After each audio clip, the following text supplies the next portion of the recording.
Hello friends, कैसे हैं आप सब। मैं हूं विश्व।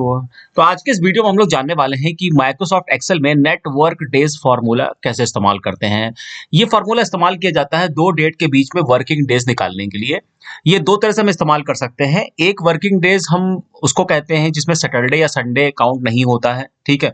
एक वर्किंग डेज ये भी होता है कि हॉलीडेज भी साथ में ऐड कर लीजिए, यानी कि सैटरडे संडे और हॉलीडेज को छोड़ के जितने वर्किंग डेज होगा वो डिटेल्स आपको सामने यहाँ पे दे देगा। तो ये फार्मूला हम दो तरीके से इस्तेमाल करना जानेंगे।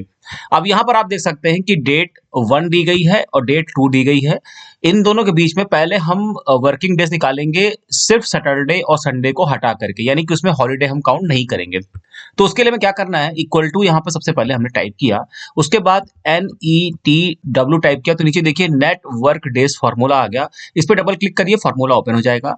अब यहाँ पर पहली डेट सेलेक्ट करना है हमें, मतलब स्टार्टिंग डेट जहां से शुरू हो रही है, उसके बाद कॉमा टाइप करना है, उसके बाद लास्ट डेट सेलेक्ट करना है, उसके बाद ब्रैकेट क्लोज करके आपको इंटर बटन प्रेस कर देना है। तो ये देखिए टोटल 21 वर्किंग डेज यहाँ पर आ चुका है। अब हम ये चाहते हैं कि इसमें हॉलीडेज भी काउंट हो जाए, तो ये देखिए हॉलीडेज की एक लिस्ट हमने यहाँ बना रखी है, ठीक है। ये देखिए, तो हमें क्या करना है, इसी फॉर्मूले में यहाँ पे जो लास्ट डेट हमने काउंट करी थी वहां पर क्लिक करना है, कॉमा टाइप करना है, और उसके बाद ये हॉलीडेज वाली जो रेंज है इसको सेलेक्ट कर लेना है। ये हमने सेलेक्ट कर लिया। उसके बाद यहाँ ब्रैकेट के बाहर क्लिक करिए और इंटर बटन प्रेस कर दीजिए। तो ये देखिए सैटरडे संडे और हॉलीडेज को हटा करके जितने भी वर्किंग डेज थे यहाँ पर आ गए।